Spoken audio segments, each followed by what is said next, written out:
Welcome to the Tech Egg. Don't get scrambled. Enjoy the video. In this video, I will show how to open Honda Fit bonnet. Pull the interior release lever located under the driver's dash and confirm the bonnet has popped.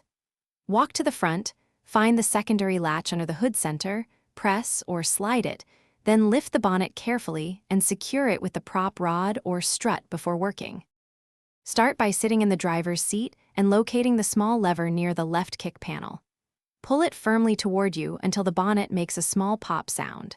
If nothing happens, check for obstructions, then try again with steady force while listening for the latch to release, then go inspect the front latch before opening fully. After the interior release, move to the vehicle front and open the small gap. Reach under the hood center to find the secondary latch and press or lift it to fully free the bonnet. Lift the bonnet smoothly, then either slot the prop rod into its hole or allow the hydraulic strut to hold the bonnet, and always keep clear of moving parts. Thanks for watching. Consider subscribing if I helped unscramble your problems.